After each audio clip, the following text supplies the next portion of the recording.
Yes, people. We are in these times. Everybody is on their grind. People are building, people are evolving. We spoke a lot about business last week. We had an awesome show with our boy Jarvis Gray. And this is like a part two, I like to say. Guest that we had on is the one and only David Casseus from Wise BA. He is owner of two, if not three BNI chapters on the east side of Ontario as well as within Quebec. He does process mapping, and he's here today to share a little bit about Traction. So for those who do not know, Traction is a business tool and a platform that will help you streamline, strategize, and bring your business to another level. Again, sit back, grab a pen, grab a piece of paper. You will be uplifted, you'll be inspired and empowered today on the Empower Hour. I think this is me. Welcome to the Empower Hour. We bring power to the people because the people have the power. This squad's going to entertain, enlighten, and empower y'all. I'm Queen Kaya, joined by Pharaoh Hammond Freeman and Gina the Great. But before we do anything else, like always, we're going to bless this show and our kings and queens listening. Blessed melanated rising people. I am grateful to life, God our creator, and our ancestors for being present with us and for creating another opportunity for us to be able to be on here, to inspire you all, to uplift you all, to encourage you all, to entertain you all. And I just ask that today's show, let it bring out that spirit of joy. Let it be that light that you need. Just calling in that spirit. Hotep, amen, ashe. How y'all feeling? Blessed and highly favored over here. Amen.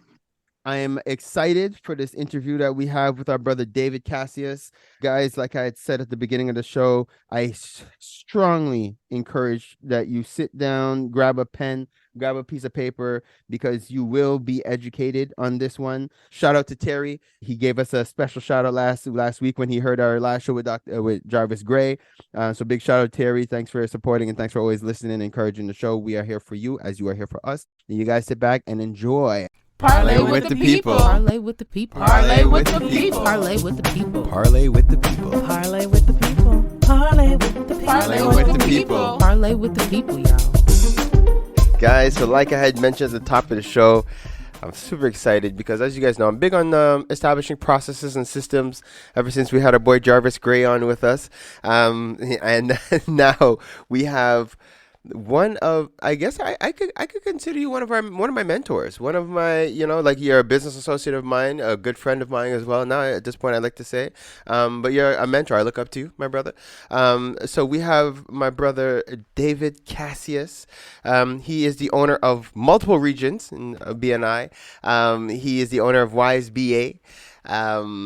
And just a ton of other things. I will let him introduce himself and deep dive a little bit. But before we dive into the business, as you know, I like to give you an opportunity to just introduce yourself and just give a bit about your background. So welcome, brother. Thank you for being on the show today. Thank you. Wow. Every time. Those introductions, they get to me. Where do I start? Yeah. Well, so first computer, 7-year-old. Right. And so IT was around my life from the earliest age. And now you see kids with phone and iPads. Yeah. I was one of them on a computer, actually programming and doing concrete things with a computer. Mm-hmm. And then it evolved many years later into business analysis. Mm-hmm. And so I did major project, but a lot of process improvement, focus projects in corporation. Mm-hmm. And a little bit like our brother Jarvis was saying earlier, at one point I'm like, man, I'm getting all these results. I can start and do that by myself, right? Right. And then, thank God, I joined a BNI group 1 year into my membership. Okay. And that's where I understood the importance of having a solid network, mm-hmm. but also how to be an efficient networker. Mm-hmm. So, why try to reinvent the wheel and just learn from an organization that has been around for now 38 years? Mm-hmm. And a lot of the concepts that we apply in networking today are one of the key originators is Ivan Meisner. Right. So we know like the history of networking groups, like formal networking groups is not that recent. Right. Yeah. When you think of it, there were many different groups where either community or with a specific function like Rotaries or other like older groups like Freemasonry, for instance, where people that are like-minded would meet and they would talk about different things, or it would be on a specific focus. But at the end of the day, if you own a business, there would be connection there. Yeah. So yes, if I had to start over again, and instead of waiting a year, first thing would be to join any type of group of networking. But of course, I'm going to preach for my own choir. So definitely a BNI group, Business Networking International.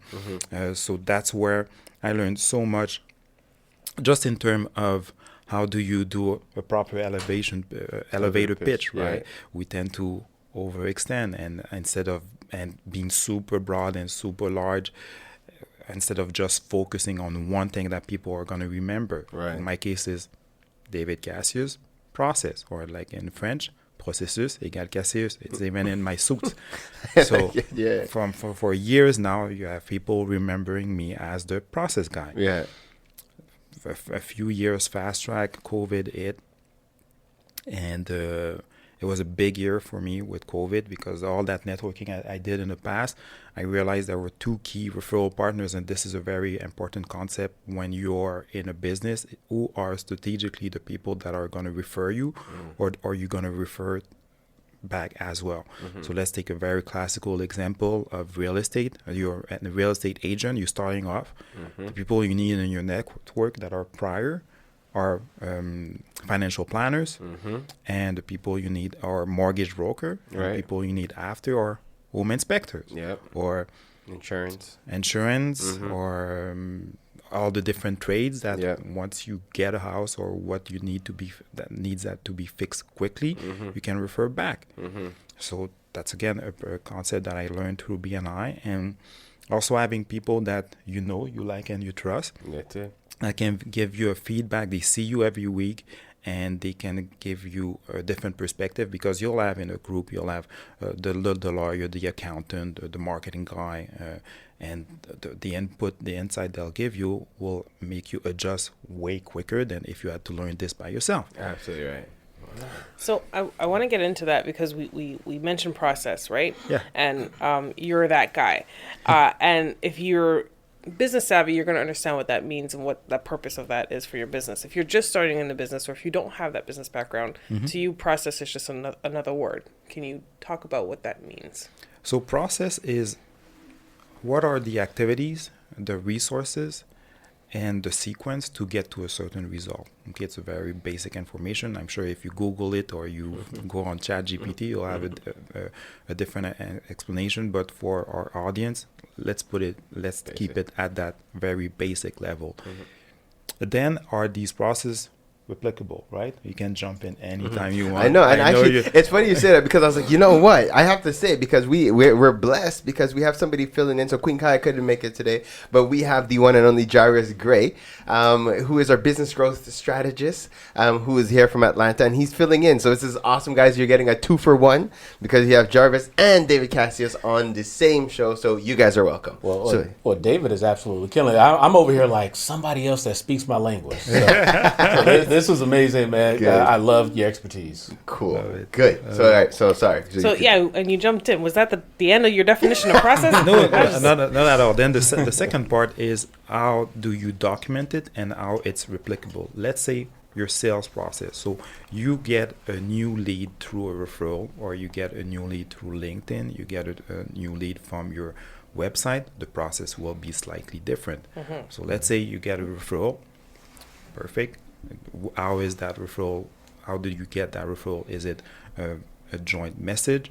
Is it on Facebook? Is it on WhatsApp? Different steps. At the end of the day, my first step I'll take my own, this will be easier. When I get a referral, I have a pre-made template. It's an email. Even now with my CRM, the fields will, okay, now I'm getting too technical. Basically, I have a reply. Hey, Pharaoh, thank you for the introduction. Hey, Jarvis, would love to set up a one-to-one. Here's the link to my calendar at your convenience.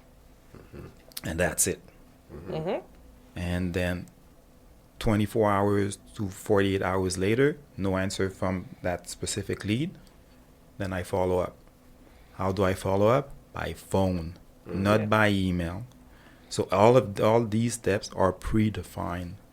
So whenever I get a new lead, it's automatic. These are the steps. And then you get into the tools and all these other complexity to support it.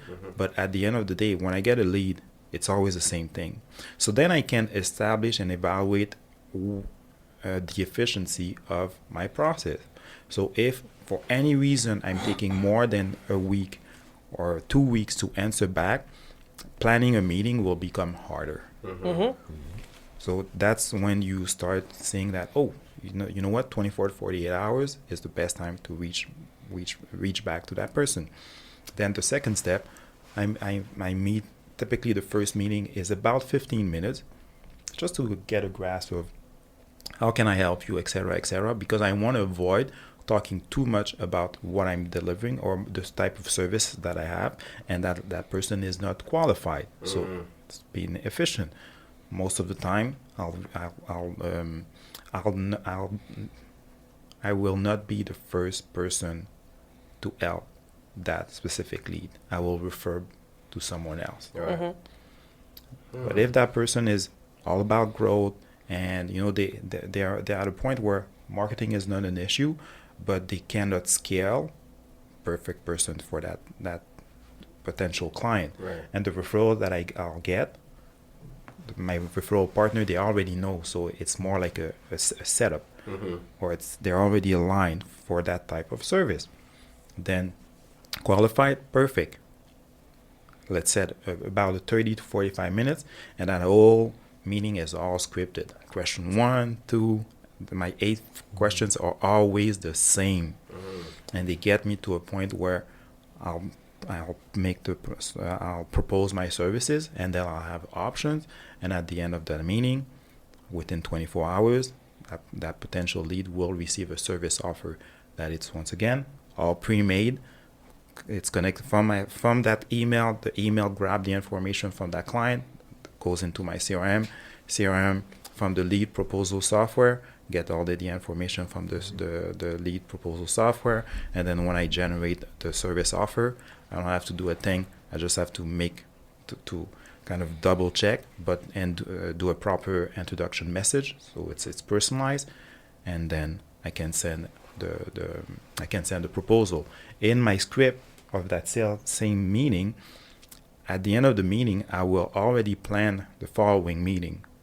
So once again, in my process, I've noticed that if I don't plan the following meeting, I send the service offer, and then I have to wait for the person to sign, and then I have to call him back or send him another email to set that second email.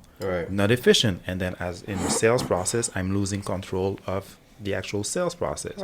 So by setting the next meeting, by the time I send the service offer within 24 hours, let's say the next meeting is in 7 days, by our next meeting, not only the proposal is signed, it's paid. Right.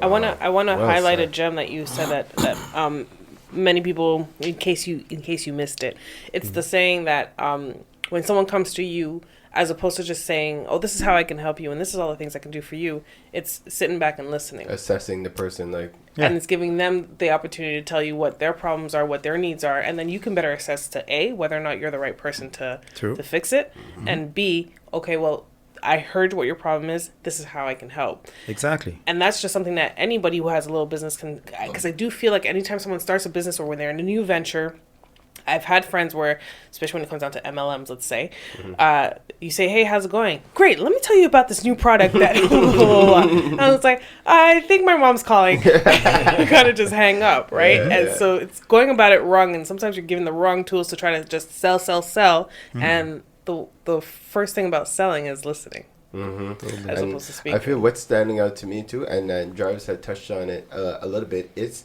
it's almost like that teamwork aspect. Like it's to understand that the chain and where you fall, where your business fits in that chain. And what's the actual term you had given? Like the term where the business before you and the business after you, like you guys are all kind of working together. Yeah, so it's like event chain. The what chain? Excuse me, event chain. The event chain. That's the way I coach it. Right. Okay. It's the event chain. So it's like so we're in the process. Once you speak to an entrepreneur, you understand where they're at in the whole process. Yeah. And it's like, okay, if they're good for you, or if you should refer them to the person before you, and then and then that person refers back to you after the fact.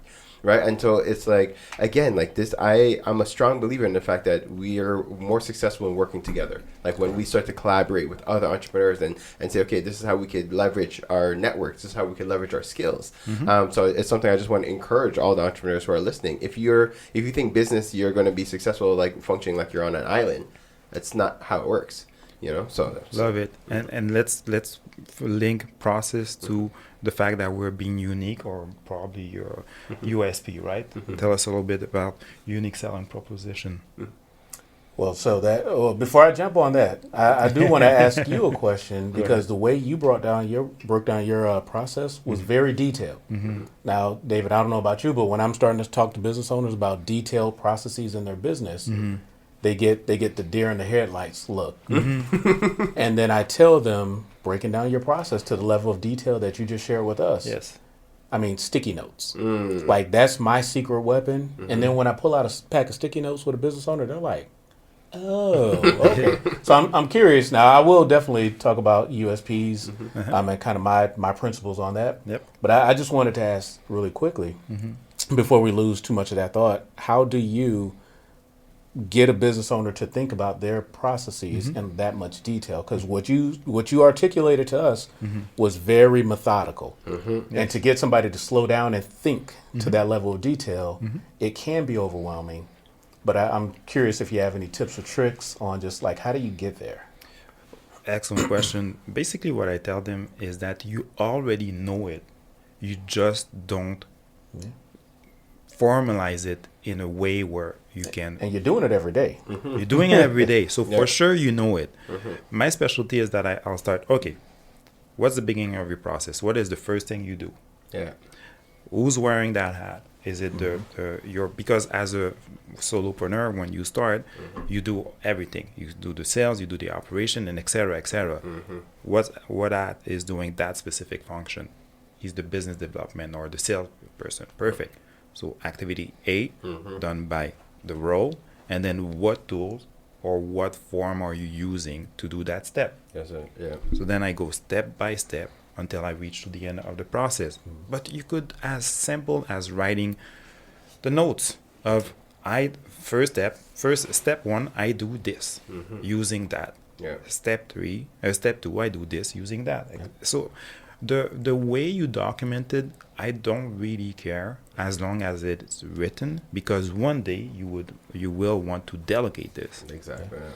And when you're not writing it, you tend to kind of freestyle it every time, so it's not replicable. So that's when you get into a trouble. The example about MLM, I have great respect for MLM for one single reason, because it's already pre-packaged, so it removes from you the complexity of having to create a product, creating the marketing, etc. So you just have to focus on skills, like on personal. On the sales skill set, for instance, building relationship before pushing whatever product you're pushing. Yeah. You see what I mean? So MLM to get started is excellent, and you have the chance, like anyone else, to see if, as a business person, you have the same chance of the person that is starting at the bottom than the one at the top. At the end of the day, we're going to talk about traction. That's going to be the major difference. And what I found when you came in with the OFC and you did the process mapping for the OFC as well, the visual aspect helped a lot. Like being like whatever program you're using, just being able to plop it and watch and see it on the screen. Like, this is what you guys are doing. You're going from here to here and here to here, and this is dipping down like this, and this is dipping down like this. It was like, it just made it easier to see. Like when we were looking at it on the screen, it's like, oh, okay, shoot. And then it's like, well, why are we doing that? That's like an extra. It's like, remove that. You're doing that for nothing. It's like, that's just taking energy. It's like, okay. And you know why? Because as entrepreneur, or we have one skill set is that we can jump from one thing to another very quickly. Right. Yeah.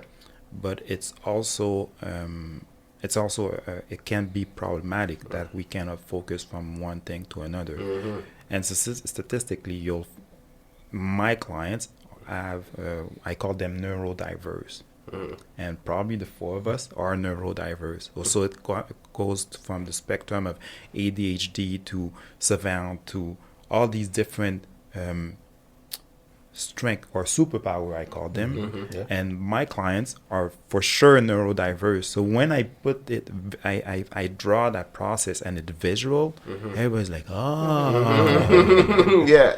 And then when you take a full sales team, and you have the process from beginning to the end, and you have 15 salespeople on one meeting looking at the process, now you'll see, oh, okay, I thought the process, and for the same product that we sell, you'll have 15 different versions. And what you'll notice as a manager is let's say, you have to put your sales forecast in the CRM.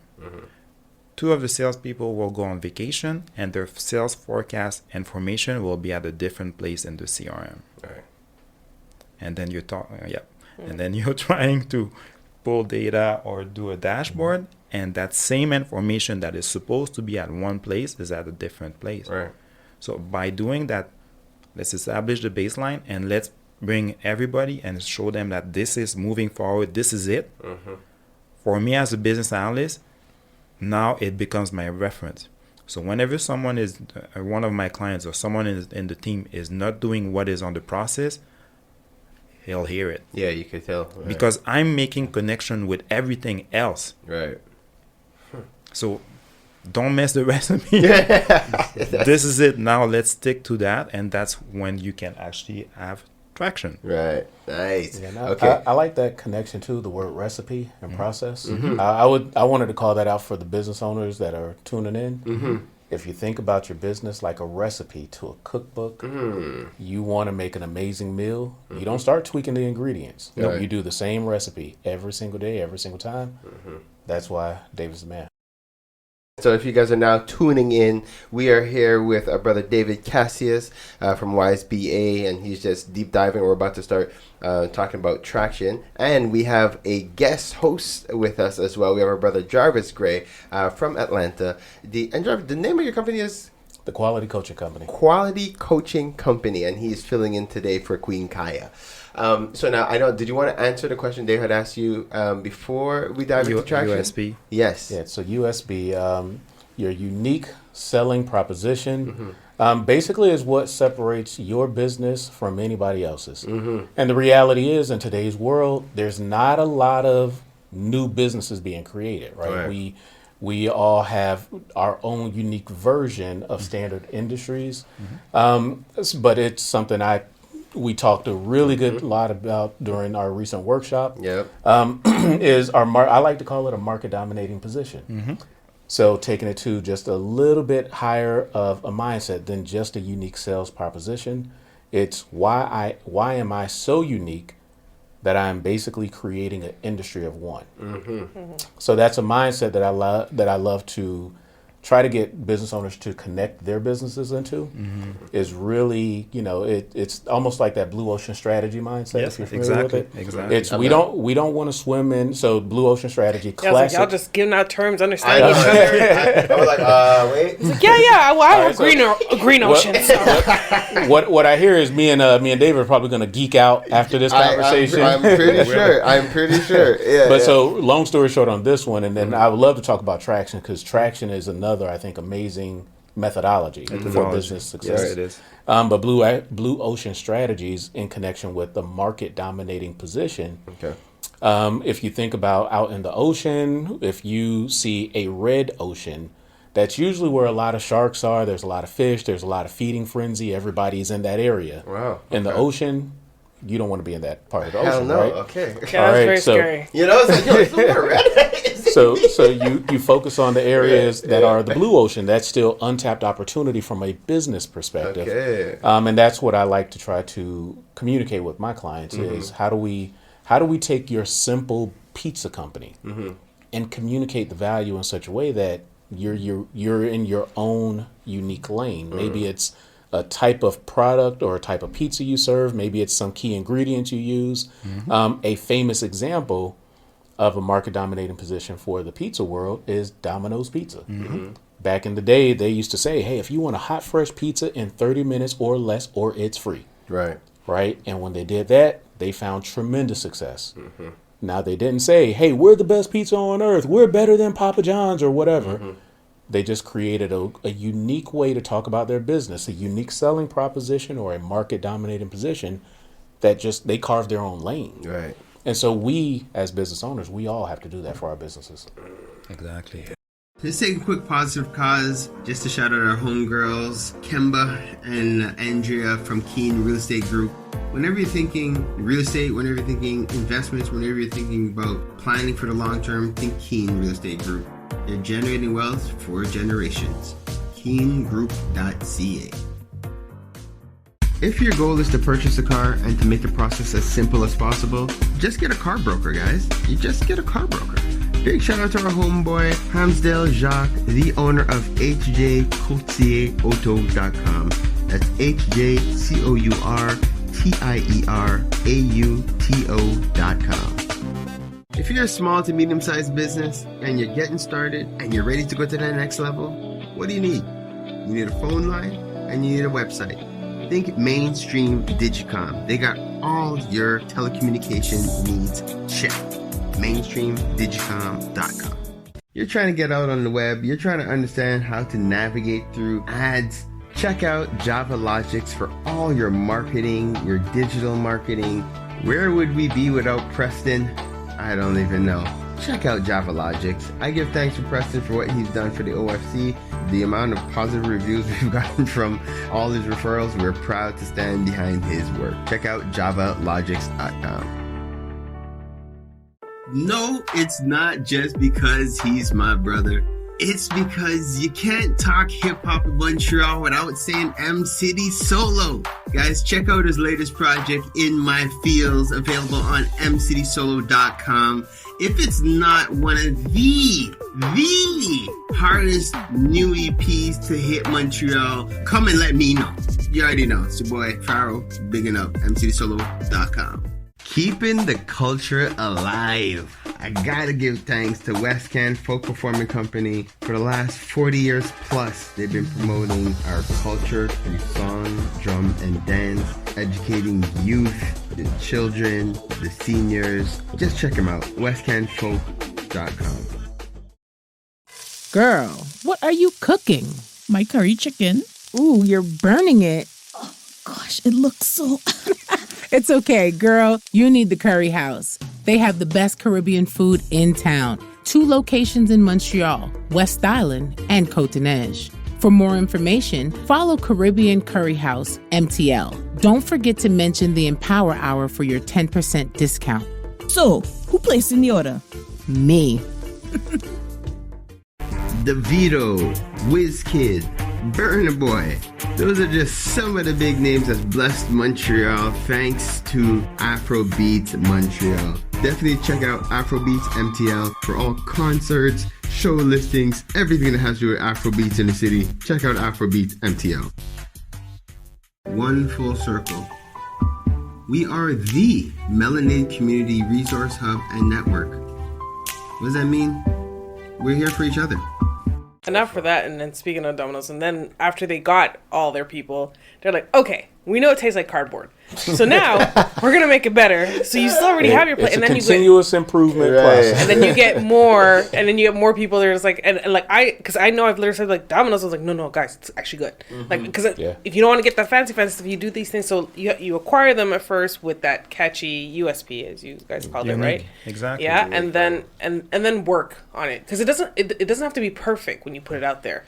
It has to be good enough. Excellent. To have to be able to build it to exactly. greatness. And let me start and let me add to this. Like we are all unique. Mm-hmm. And that's the unfortunate thing. When we start, we compare ourselves to someone else. But what makes us unique is the way we were brought up, some experiences or sometimes like good or traumatic experience that made us change. So looking for your USP, it's so obvious that you don't even think about it.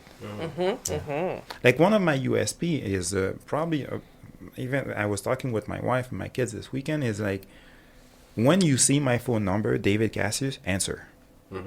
This didn't come from me. It came from my referral partners. They're like, no, I can't say that. Unless you're with your significant other, answer my phone. Because when I'm calling, it's a lead. I'm with a client. It's something that it's major. Like I don't call for nothing. That's facts. Yeah, I could say that's facts. But even my wife knows now, like, because she'll know. I'm like, oh shit, Dave's calling. Hold on 1 second, babe. I just gotta see what it is. so she understands. We have that kind of relationship. Or at the very least, I'll text you real quick. I'm with my wife right now. But what is it right now, G? Because I know it's something. So yeah. So to Dave's, yeah, he's talking only facts. All right. And another one as a business analyst is process mapping. In the toolbox of process of what a business analyst can do, process mapping is not really a thing. It's one of those off things that we do sometimes, but I made it mine. Right. You see what I mean? And then another element that what makes me so unique is that as a business analyst, typically it's a very IT focused, geek out type of person. But I'm an entrepreneur. So what I say to, especially with my clients recently, like working with you is an option. The time I'm going to spend working on your business, I could put on my own. I own 3 businesses. That time I can flip and build a business. Our assistant company, we went from 12 to 20 in 3 months. If I had less clients, it would be bigger. I can assure you, I can be certain of that because my time is precious. It's very limited. So in the time that I have, the clients that I work with now, they know it. Like, you're lucky. You're fortunate. Yeah. So with that assurance or that value didn't come overnight.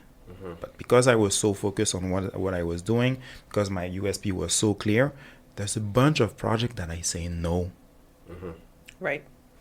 And as we're starting out, this is one of the things we tend to do. We tend to, I can do everything in marketing, and I can take every client. You know what? At one point, you're just shooting yourself in the foot.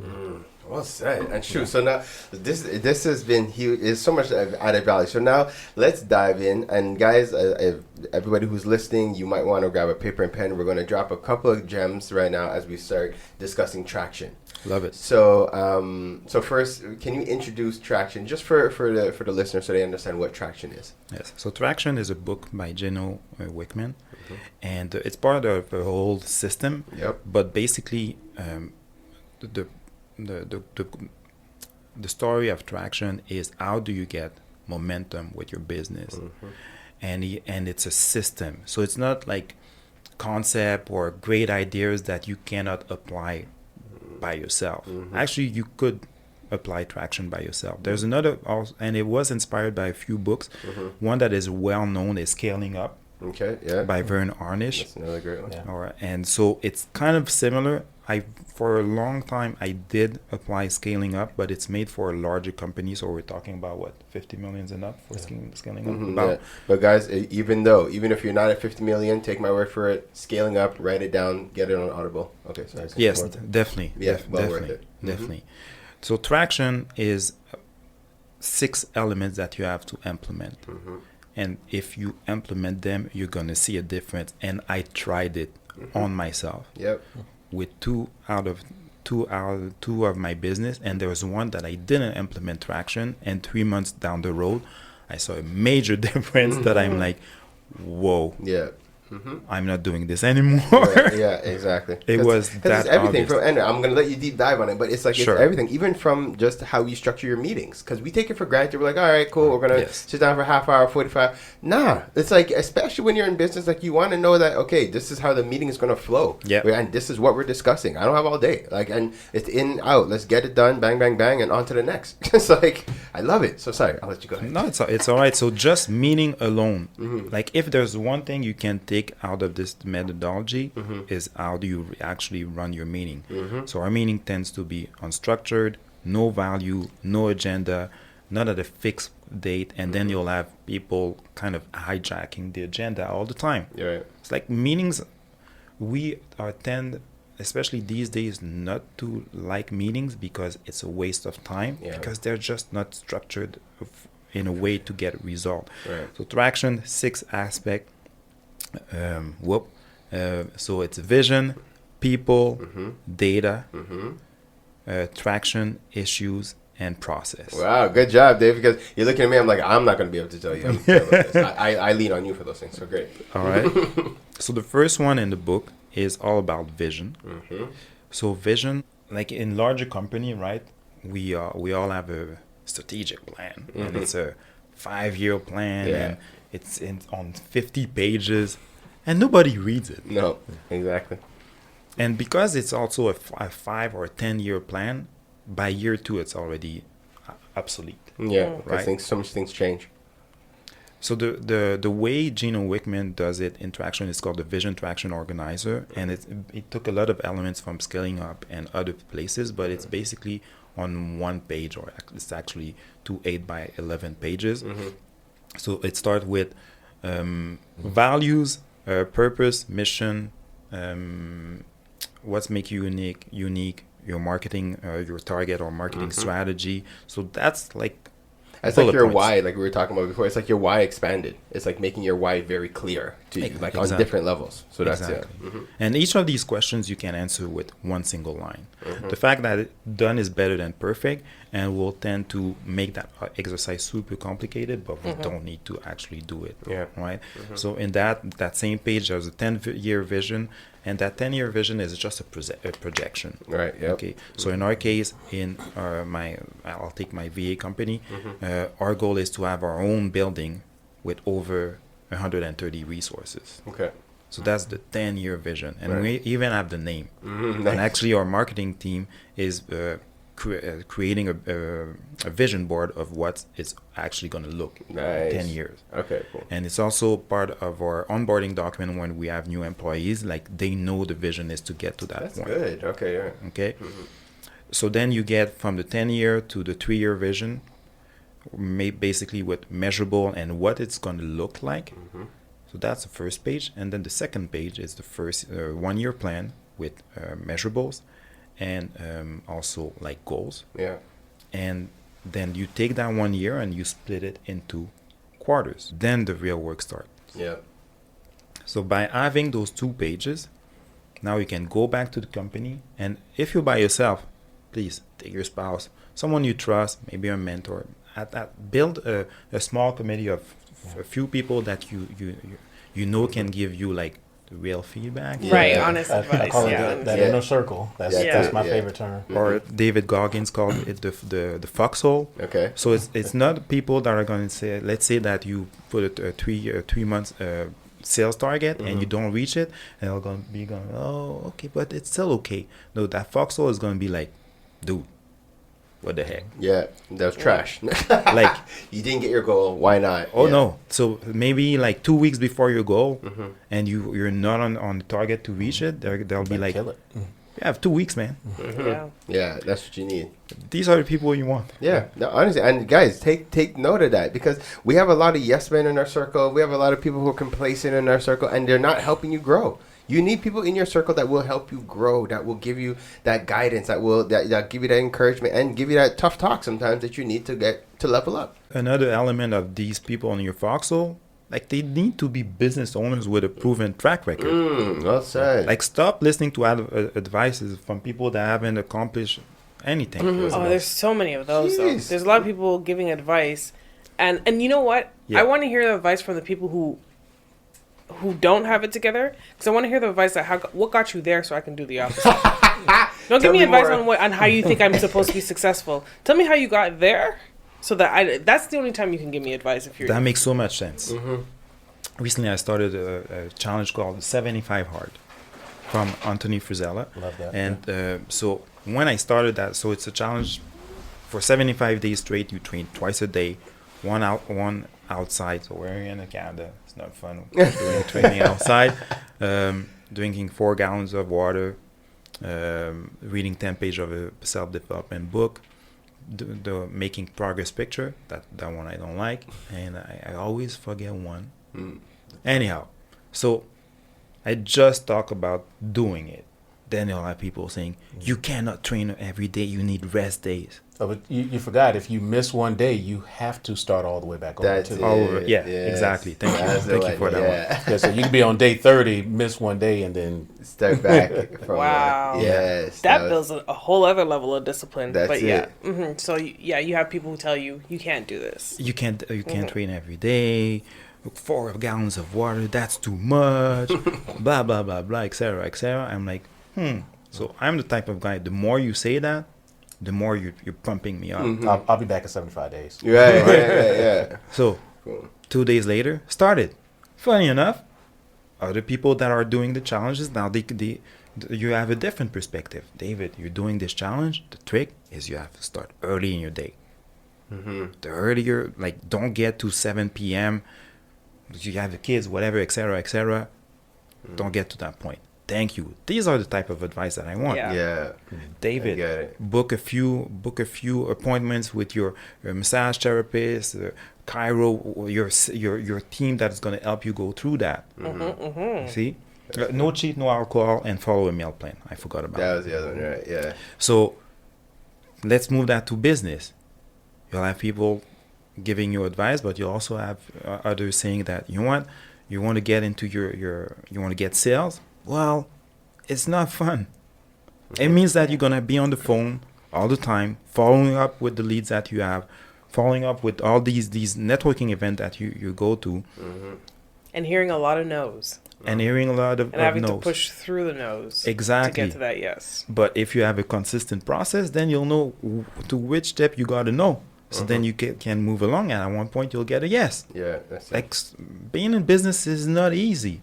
And that's why so many people fail. But if you're doing these little things like having a plan, following it, being consistent, etc., and all these elements we're talking about traction, you cannot fail. Right. That's You it. cannot. It's a formula almost. It's like you're just following the formula. Given in a book for $35. All right. So once you have that strategic plan, now you can start actioning it. So you have your quarterly priorities. The next step is people. So in people, there was 2 main things. Is they call it the people analyzer. I'm sorry for my accent. Typically it's 5 values, and the values, my friends and listeners, is the cornerstone. The reason the 4 of us are in this room with that type of energy, because if we did a test of our values, we would have anywhere between 8 and 15 common values, just of the way this conversation is jiving. Right.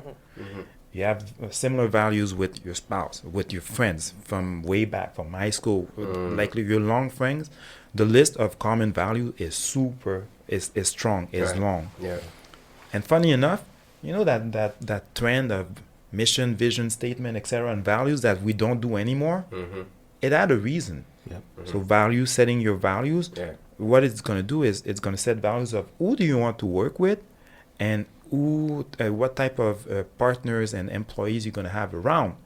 Like if they don't have common values, forget about it. Okay. And major corporations and you usually stick to like 5 or so 3 to 5 core values. And every major corporation I've had, like these are our values. And when I was younger, I was like, okay, you want to be happy, and like you're kind of just like whatever. Like I come into work, give me my paycheck, keep it pushing.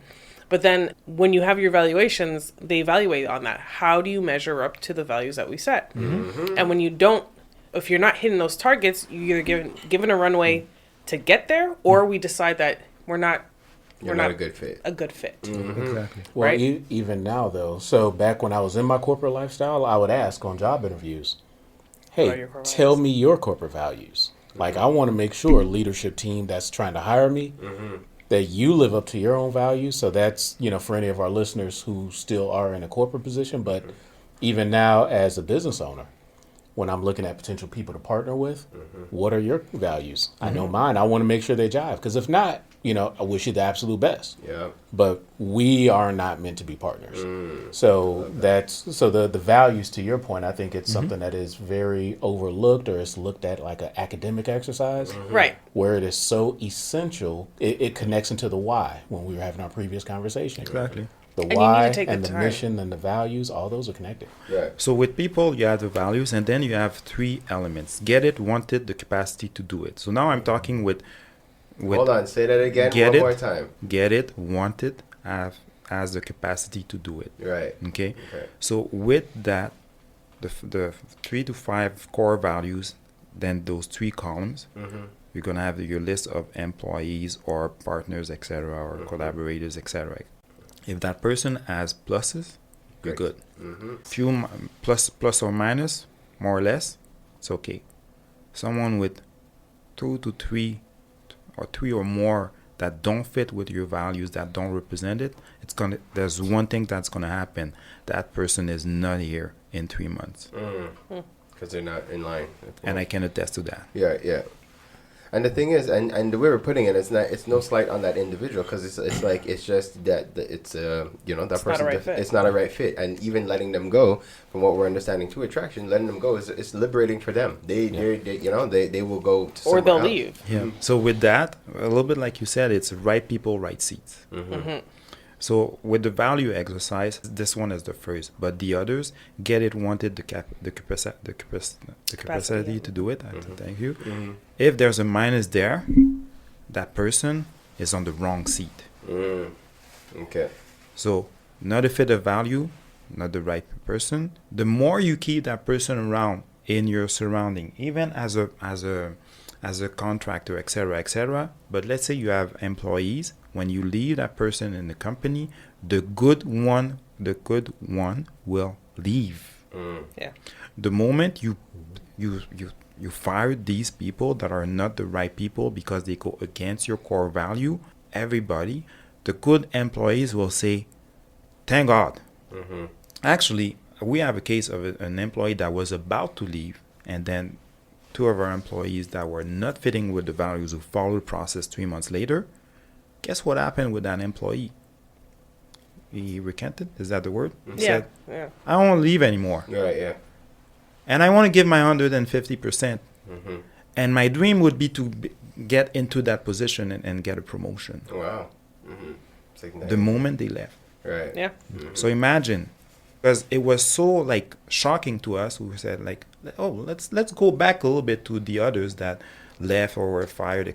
Left a few months back, and they had other reason that made sense. But this guy, he would have been gone, and Right. he's a great employee. Right. Yeah. Okay, so that's for people, and also in people you'll have. It's creating your org chart, but Okay. also creating your org chart in 1 year and 3 years. So it goes back to the strategic plan that you did in the Vision Traction Organizer. And the reason this is so important, because again, guys, like as we're growing and we discuss it again, like you shouldn't be in business alone, and as you expand, you need to surround yourself with the right people. Yes. Right. And this is really what Traction is doing. And now I'm looking at the time, and there's so much more gems to drop. So we're gonna have to fast track through it just to plant the seeds. But the goal is, if people who are hearing this and it's resonating with you and you want more information, we want you to be able to connect with Dave, because this is I could tell you guys again, I could attest, we've implemented Traction into even how we run our organization. And I want people to understand that it's not you could be a nonprofit and you could implement Traction, and it changes how you function as an organization. It's like even my board thanks me for it, because even now with our meetings being more efficient, and shout out to Dave, who's also on the board of directors for the OFC. It's basically we're able to run more efficient meetings. We don't have to have as many meetings either. Nope. Right? And that's the other thing as well. There's high level things that are more quarterly. There's things that you break down that need to be done on a monthly basis, and then there's things that need to be done on a weekly basis. But they're not all the same. So not everybody needs to be in all those meetings. You know what I mean? So it's a world of a difference. So if you could just give people the quick broad strokes in terms of the other steps that we might need to address Traction. So let me finish with the org chart. The org chart in Traction, there's 2 key roles in the business. There's the visionary and the integrator. And this is where as new business owner, people thinking to start a business, I'm going to be honest, not everybody is made to be a business owner. Talk about it. And let's just be honest. Like, you want to start your business, you know what, my friend, you might be a good number 2. But number 1, forget about it. Like, not everybody is made to start. It requires a lot of fortitude and ability to manage stress, and it's not for everyone. But you could be a great number 2, and there's nothing wrong with that. I was about to say nothing wrong with that. There's nothing wrong with that. So visionary, it's kind of self-explanatory, but integrator is the one that's going to take the vision of. We know these people. They're creative. They have 100,000, like Pharaoh, 100,000 ideas a second. But you need that guy behind that's going to collect all that and make sense of it and make it in a way where it's going to be applicable. So that's the 2 key roles in a business. If you don't have these 2 roles in your business, it's not gonna work. It's not gonna work. Facts. Only facts. It's not gonna work. You might be a little bit of both, but if you want to scale, the first person you should be looking, if you're a visionary, is an integrator, and if it's an integrator, is a visionary. So as we're going to the org chart, and I'll go a little bit faster, you all have those key roles, those typical roles: sales, marketing, operation, whatever. So it's starting to identify today what are these roles really about. And interaction, it's not like you're looking at the job description, it's only your 5 key tasks. Because when you're building a larger org chart, with, let's say, 50 roles, it becomes difficult. It's not even readable because there's all these descriptions. But with 5, makes total sense. And you'll see it in there. So now let's move a little bit faster to the other step. Why did I focus on this? Just the vision and the people. It's going to take you at least, if you are now working with an official traction implementer, or by yourself, it's going to take you 2 months. Like, honestly, it's going to take you 2 months. If I'm not following the sequence interaction. The third thing you should implement, actually right after the VTO, or the first part of the Vision Traction Organizer, it's a meeting structure. So the meeting structure of traction is the following. So the first thing is a segue. All these sections are 5 minutes. Segue, it's kind of to deload or to change the energy of whatever you were doing previously, and we're getting into the meeting. Regardless of the number of people in that meeting, you only have 5 minutes, and when we're a lot, it's good thing, personal, professional, you have to do that in a sentence. Then we go into scorecard.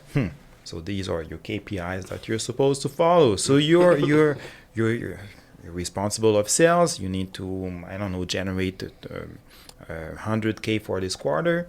And this week, how many new leads you got? None. The second week, how many new leads you got? None. Now we have a problem. You can catch it faster because this scorecard is on a weekly base. So then, depending of what you establish as measurable in your quarterly or yearly plan, you're gonna have all these elements on your scorecard to track. Then you're gonna go into. Well, sorry, I just want to say, because you said KPI again. I know what that is, and we might know what that is. That's your key performance indicator, or your metrics, or basically the goal that you're supposed to hit within a period of time. Yes, thanks, exactly. So what are you tracking? So as a business, yes, it's revenue. Well, revenue could be an indicator. Profit could be another indicator. Number of new clients could be another indicator. Your customer satisfaction score could be another one. That is different from a business to another. But so scorecard, then a quick overview of what are your priority to the month for the trimester, quarter. It shouldn't be more than 2 or 3, maybe 4, depending of the size of your team. And then we go to news. So it's not news actually, but it's headlines. So what happened in the week, that either good or bad about clients or internally. So that's a place to share it. And then we go into the identify, discuss, and solve. The meaning structure with traction. This is the part.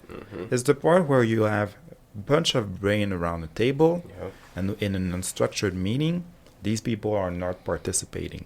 So that's where you'll get the occasional disruption with a topic that is suddenly all urgent, or someone that is talking like off script or taking a lot of the time in the meeting, this is where it will stop. So in that portion, typically during the week, and with Pharaoh, we had to adjust. So Pharaoh would call me with an idea or an issue, and I would say, put it in the IDS. Yeah. Next time we have a meeting, we'll talk. Well, first look if it's a priority, and then we'll talk about it.